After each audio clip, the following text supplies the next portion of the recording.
বাংলাদেশি মানুষ অনেক বিশ্বাসী, অনেক সফট মাইন্ডের, অনেক রাশিয়ানরা অনেক পছন্দ করে। মার্কিন যুক্তরাষ্ট্র যখন দেখছে যে পাকিস্তানের পরাজয়কে আর ঠেকিয়ে রাখা যাচ্ছে না, তখন সে কিন্তু 7ম নৌবহর পাঠিয়েছিল বঙ্গোপসাগরে, আপনারা জানেন। সুতরাং ঠিক ওর পিছনেই সোভিয়েত ইউনিয়ন তার 20তম নৌবহর পাঠিয়েছিল, যার জন্য মার্কিন সাম্রাজ্য তখন এটা থেকে উদ্যোগ করতে বাধ্য হয়। অনেক দেশ এখন এটা স্বীকার করতে চাচ্ছে না, রাশিয়ার সাপোর্টে ওরা স্বাধীন হয়েছে, কিন্তু এটা হয়েছিল। আমি মনে করি যে আমরা proud to be Russian, to make all the world free of Hitler, free of Nazi. দর্শক, আজকে আমরা একটা ভিন্ন আলোচনা নিয়ে হাজির হয়েছি। আপনারা জানেন যে কাল 9 মে দ্বিতীয় বিশ্বযুদ্ধে জার্মানির নাৎসি বাহিনীর বিরুদ্ধে সোভিয়েত ইউনিয়নের বাহিনীর বিজয়ের 80তম বার্ষিকী। এ বিষয়ে বিস্তারিত কথা বলবার জন্য আমাদের স্টুডিওতে এসেছেন মিস অলগা রয়। তিনি committee member of Russian compatriots association in Bangladesh, Rodina, এবং আছেন ডাক্তার শামসুদ্দিন আহমেদ।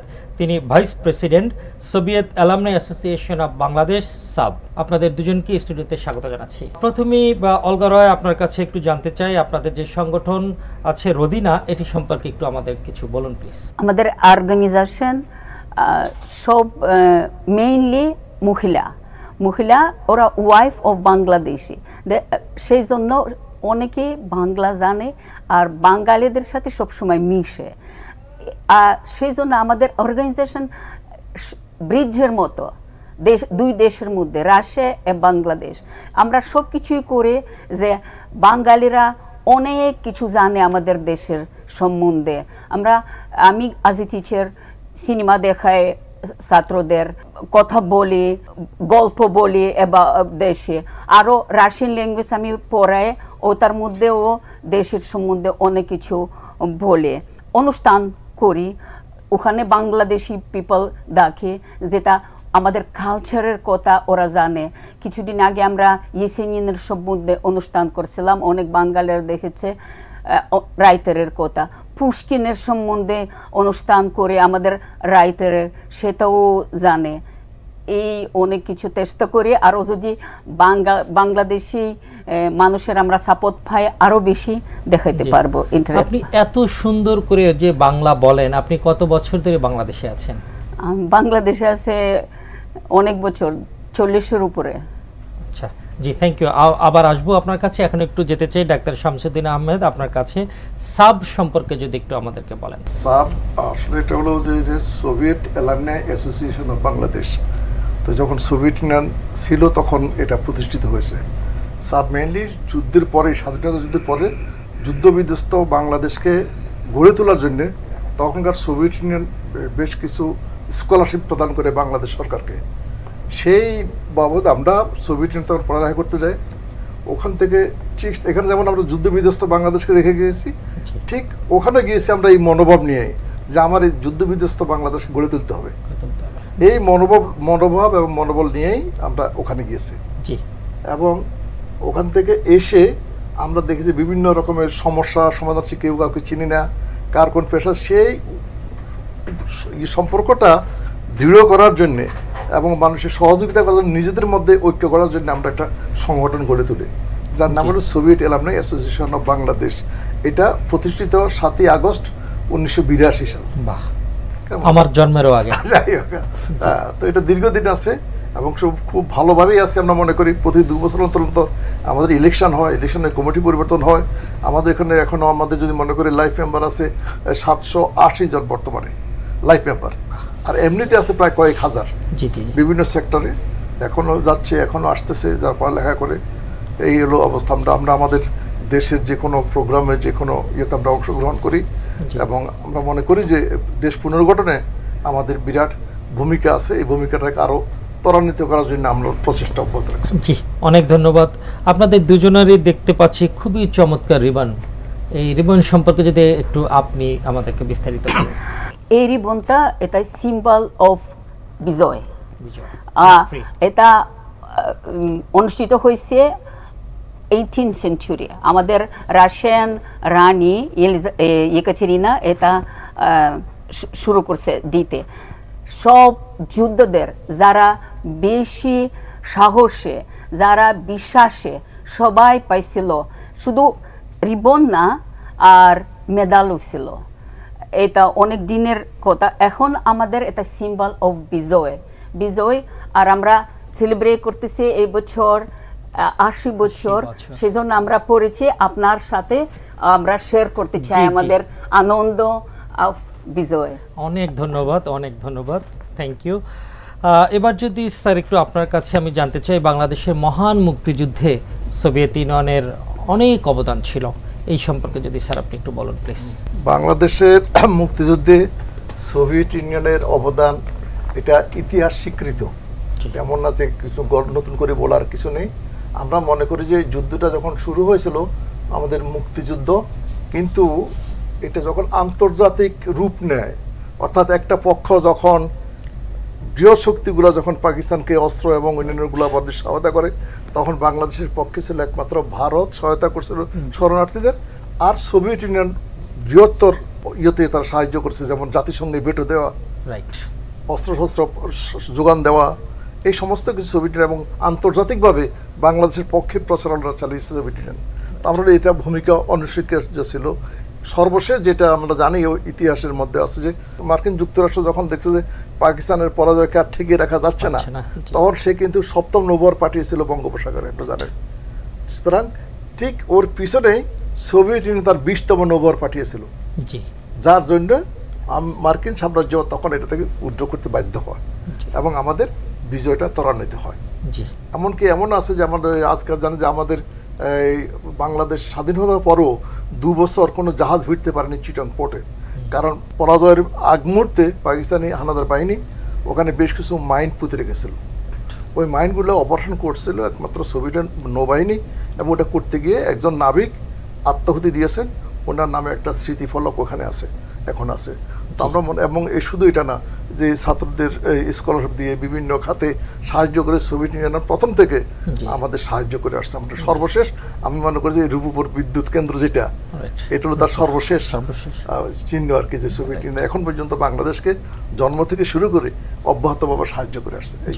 এই কৃতজ্ঞতা আমরা সবাই প্রকাশ করি সবসময়। ম্যাম, আপনার কাছে একটু জানতে চাই যে সেকেন্ড ওয়ার্ল্ড ওয়ার বা দ্বিতীয় বিশ্বযুদ্ধে সোভিয়েত ইউনিয়নের যে ঐতিহাসিক একটা রোল ছিল, অবদান ছিল, ত্যাগ ছিল, স্যাক্রিফাইস ছিল, এই সম্পর্কে একটু জানতে চাই। আপনারা বলতেছেন দ্বিতীয় যুদ্ধ, আমরা বলতেছি প্যাট্রিয়টিক ওয়ার আমাদের দেশে। কাজে দ্বিতীয় যুদ্ধ শুরু করছে আগে, তারপরে হিটলার চলে আসছে রাশিয়াতে।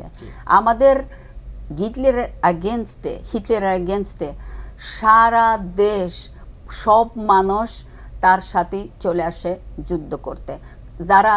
যারা যুদ্ধ করছিল অস্ত্র নেয়, আর অনেকে ফ্যাক্টরিতে কাজ করছে, অস্ত্র বানাইছিল। সেই জন্য এই যুদ্ধের পরে ইউরোপ তো স্বাধীন হয়ে গেছে। আপনারা জানেন সোশ্যালিস্টিক ব্লক হয়ে গেছে, অনেক দেশ স্বাধীন পেয়েছে, যে কিন্তু অনেক দেশ এখন এটা স্বীকার করতে চাচ্ছে না রাশিয়ার সাপোর্টে ওরা স্বাধীন হয়েছে, কিন্তু এটা হয়েছিল। আমি মনে করি যে আমরা proud to be Russian, to make all the world free of Hitler, free of Nazi. Thank you sir, আপনি যদি একটু যুক্ত করেন। আমি যুক্ত করতে চাই এটা যে এটার যেমন সোভিয়েত জনগণের যে একটা ঐতিহাসিক ভূমিকা এবং বলিষ্ঠ বিরচিত ভূমিকা ছিল, এটার একটা ইম্প্যাক্ট শুধু সোভিয়েত ইউনিয়ন বা ইউরোপ দ্বিতীয় বিশ্বযুদ্ধকে মুক্ত করা না, এটা থেকে পরাজিত করে ফ্যাসিজমকে সারা পৃথিবীতে যেখানে যেখানে যে কলোনি ছিল, আপনি দেখেন আমাদের পাক ভারত, বিশেষ করে তখন ছিল ভারত ছিল ব্রিটিশের কলোনি ছিল। 45 সালে দ্বিতীয় যুদ্ধ শেষ, এরপরে ব্রিটিশ শাসন আর ধরে রাখতে পারলো না ভারতকে, 47 সালে স্বাধীনতা দিতে বাধ্য হলো। ঠিক তদ্রুপভাবে ইউরোপ, ল্যাটিন আমেরিকা, আফ্রিকা দেশগুলো আস্তে আস্তে মুক্ত হতে থাকলো। তো আমি মনে করি যে এটা বিরাট ইম্প্যাক্ট সারা ওয়ার্ল্ড ব্যাপী আছে, এটা শুধু সোভিয়েত জনগণের না বা ইউরোপের জনগণ না, সে ল্যাটিন আমেরিকা, কিউবা দেখেন, কিউবার মতো একটা দেশ সামনে যদি নাকের ডগা আজ পর্যন্ত টিকে আছে এত পর্যন্ত। এটা আমি মনে করছি সোভিয়েত ইউনিয়নের এটাই তার ভূমিকা, এটাই বিশ্বযুদ্ধের জয়ের যে প্রতিক্রিয়া, সারা ওয়ার্ল্ড মুক্ত হলো ফ্যাসিজম থেকে মুক্ত হলো সাম্রাজ্যবাদী সে কলোনিয়ালিজম থেকে। Thank you ma'am. একটু আপনার কাছে জানতে চাই যে সোভিয়েত ইউনিয়নের বিজয়ের ৮০তম বার্ষিকী কাল, তো আজকের এই ওয়ার্ল্ডে এইটার এই বিজয়ের এই গুরুত্বটা কি, ইম্পর্টেন্সটা কি? ইম্পর্টেন্সটা আমরা চাই যে মানুষ ভুলে যায় না যুদ্ধ কাকে বলে, যুদ্ধ কাকে বলে। রাশিয়ান মানুষ এখনও এটা ভুলে না। কাজে আমাদের প্রজন্মে একটা ফ্যামিলি নাই যার আত্মীয় যুদ্ধ তো করে না, আত্মীয় মরে না যুদ্ধ। সেই জন্য আমরা চাই যে ভবিষ্যৎ প্রজন্ম বুঝে যুদ্ধ কাকে বলে, সারা পৃথিবী শান্তিতে হোক, এটা সবাই মানুষ এটা বুঝতে হবে। এটার জন্য সবাই প্রকাশ করে ফাইট করে, এটা আমি মনে করি। স্যার আপনি কি একটু যুক্ত করবেন কিনা, কারণ আমরা এখন দেখছি এই মুহূর্তে ভারত পাকিস্তান একটা যুদ্ধের দামামা চলছে, আবার যুদ্ধ থেকে এই পৃথিবীর মানুষ সহসা মুক্তই হচ্ছে না, এই বিষয়ে স্যার আপনার কিছু বক্তব্য? এটা আসলে রাজনৈতিক ব্যাপার আছে। বিশ্ব আজকাল শুধু ভারত পাকিস্তান, আমি তো অন্ধকার দেখতেছি বাংলাদেশের ভবিষ্যৎ নিয়েও, যেখানে শোনা যাচ্ছে যে বাংলাদেশ উপর দিয়ে মানবিক করিডোর দেওয়া হবে আমরা আরাকানকে। এই মানবিক করিডোর যদি দেওয়া হয়, এটা যে যুদ্ধর করিডোর কিনা আমার একটু আশঙ্কা জাগছে। সুতরাং সোভিয়েত ইউনিয়নের যুদ্ধ আমাদের মুক্তিযুদ্ধকে, আমি একজন মুক্তিযুদ্ধ পরিবারের সদস্য, আমার এন্টার পরিবার মুক্তিযুদ্ধে অংশগ্রহণ করেছিল। সুতরাং আমরা জানি যুদ্ধ কি জিনিস। আমরা চাচ্ছি পাকিস্তানে হোক, ভারতে হোক, পৃথিবীর কোথাও যেন কোনো যুদ্ধ না হয়, যে কোনো কিছুর বিনিময়ে যুদ্ধটা থামাতে হবে। এটা যেই হোক না কেন আমি মনে করছি, তারপর পৃথিবী আগাবে, কিন্তু যুদ্ধ কোনো সলিউশন না। একদম একদম আমরা মনে করি যথার্থ বলেছেন স্যার। ম্যাম যদি আপনি একটু বলেন যে এই বিজয় উৎসবের মধ্য দিয়ে কি ধরনের মেসেজ রাশিয়ার পক্ষ থেকে আপনারা দিতে চাইছেন? আমরা চাই সব মানুষ বুঝতে পারে যুদ্ধ কাকে বলে। এই আমাদের, আমি একটু বলতে চাচ্ছি, আমাদের অনেক অ্যাক্টিভিটিস চলছে এখন এই উপলক্ষে, ৮০ বছর উপলক্ষে। Russian MBC, Russian house in Dhaka অনেক প্রোগ্রাম করতেছে, ফিল্ম ফেস্টিভ্যাল, যুদ্ধ ফিল্ম ফেস্টিভ্যাল। গতকালকে ছিল বৃক্ষরোপণ, যে জায়গায় অ্যাম্বাসেডর অ্যান্ড মেয়র প্রেজেন্ট ছিলেন। আরেকটা ছিল ২৭ তারিখে একটা চিঠি লেখা ছিল আগামী প্রজন্মের জন্য। এই চিঠি রাখা হয়েছে ওয়ালের ভিতরে, যে আগামী প্রজন্ম ২০ বছর আগে এই চিঠি পড়ে, যখন ১০০ বছর বিজয় হবে। এটা অনেক অ্যাক্টিভিটিস, আরও কিছু কিছু আগামীকালকে অনেক বড় আমাদের অ্যাক্টিভিটিস হবে। এটা অটোমোটো র্যালি ইন গুলশান 10টার সময়। এই তো সকল 10টা। জি জি, এই যে বিজয় দিবসের যে একটা তাৎপর্য স্যার, এই বিষয়ে একটু তরুণদেরকে সম্পৃক্ত করা, সচেতন করা কি গুরুত্বপূর্ণ বলে মনে করেন? আমরা মনে করি খুবই গুরুত্বপূর্ণ। আমরা এই জিনিসটা দীর্ঘদিন থেকে করে আসছি। Soviet alumni association, Russian house এবং ঢাকা ভার্সিটি বিভিন্ন শিক্ষা প্রতিষ্ঠান যৌথভাবে সেমিনার করা, সিম্পোজিয়াম করা, কখনো কখনো আমরা এমনও করছি, রিকমেন্ড করছি কিছু কিছু যুব সমাজকে সোভিয়েত ইউনিয়নে ভিজিট করার জন্য, যেমন গত অলিম্পিকে গিয়েছিল আর বিভিন্ন সময় গিয়েছিল। এতে করে তারা অনুপ্রাণিত হয় এবং ছবিগুলোর মাধ্যমে অনেক ধরনের প্রশ্ন থাকে, আমরা প্রশ্নগুলোর উত্তর দেওয়ার চেষ্টা করি। আমি মনে করছি এতে করে নতুন প্রজন্ম এবং শিক্ষা প্রতিষ্ঠানগুলো আমি মনে করি উপকৃত হচ্ছে। জি স্যার, আপনাকে ধন্যবাদ। ম্যাম আমাদের দেশে কি কালচার, আপনাদের তো কালচারাল সেন্টার আছে, আরও কয়েকটি অর্গানাইজেশন কাজ করছে, শিক্ষামূলক কিংবা সাংস্কৃতিক কর্মসূচি বিনিময় দুই দেশের মধ্যে এরকম কোনো প্রোগ্রাম চলছে কিনা বা আরও কোনো প্ল্যান আছে কিনা আপনাদের কাছে? অনেক প্রোগ্রাম চলছে, আরও ভবিষ্যতে আরও বেশি হবে।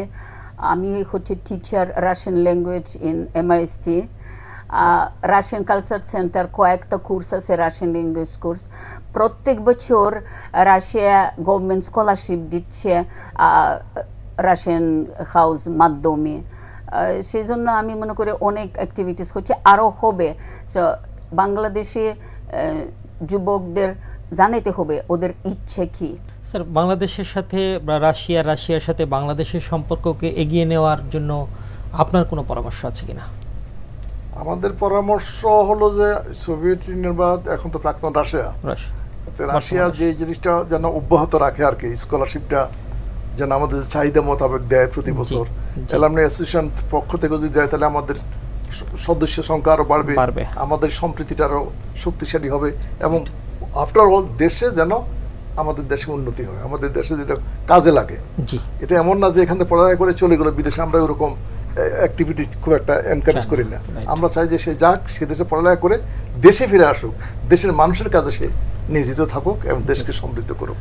আমরা এটা এই জন্য যা যা দরকার সেই সমস্ত কাজ করি। ওকে স্যার, আমরা একদম প্রোগ্রামের শেষ পর্যায়ে চলে এসেছি। আপনার ব্যক্তিগতভাবে কিছু বলবার আছে কিনা আমাদের দর্শকদের উদ্দেশ্যে? আমরা মনে করি যে বিশেষ করে আপনাদের এই প্রতিষ্ঠান, বিশেষ করে এই যে আমাদেরকে এখানে দাওয়াত দেওয়ার জন্য, কিছু বলার জন্য ডাকা হয়েছে, এই জন্য আমি আন্তরিকভাবে ধন্যবাদ জানাচ্ছি আপনাদেরকে। আমরা মনে করি যে এই ধরনের সম্পর্ক উত্তরোত্তর আরো বৃদ্ধি পাবে, আরো নতুন নতুন টপিকস নিয়ে আমরা ইন্টারঅ্যাক্ট করতে পারবো জনগণের কাছে। আমাদের যে সমস্ত কথাবার্তাগুলো এগুলো হলে দেশ উপকৃত হবে, আমরা মনে করি একটু উপকৃত হব। ধন্যবাদ স্যার। যদি ম্যাম আপনার কিছু বলবার থাকে আমাদের বাংলা ভিশনের দর্শক কিংবা বাংলাদেশের মানুষের উদ্দেশ্যে আপনার কিছু বলবার আছে কিনা? আমিও একটু বলতে চাচ্ছি যে আপনাদেরকে ধন্যবাদ যে আমাদেরকে দাওয়াত করার জন্য, এই প্রোগ্রামের জন্য, যে আপনাদের দেশি মানুষ আমার অনুষ্ঠানের, এত বড় অনুষ্ঠানের করা অনেক মানুষ জানতে পারবে। আরও কয়েকটা প্রোগ্রাম করেন যে আমাদের দেশের সম্বন্ধে, আমাদের দেশের সম্বন্ধে অনেক কিছু জানার আছে, ইন্ট্রোডিউস করা আছে মানুষের জন্য। বাংলাদেশি মানুষ অনেক বিশ্বাসী, অনেক সফট মাইন্ডের, অনেক রাশিয়ানরা অনেক পছন্দ করে, সফট হার্টের মানুষ। সে ধন্যবাদ আপনাকে। আপনাদের দুজনকেই ধন্যবাদ ও কৃতজ্ঞতা জানাচ্ছি, আপনারা কষ্ট করে আমাদের স্টুডিওতে এসেছেন। আজকে এখানেই শেষ করছি। দর্শক, দীর্ঘজীবী হোক বাংলাদেশ এবং রাশিয়ার সম্পর্ক, এগিয়ে যাক দুই দেশ, এই প্রত্যাশায় আজকের মতো এখানেই শেষ করছি। পরবর্তী কোনো অনুষ্ঠানে দেখা হবে, সে পর্যন্ত আপনারা ভালো থাকুন, নিরাপদে থাকুন আর বাংলা ভিশনের সঙ্গেই থাকুন।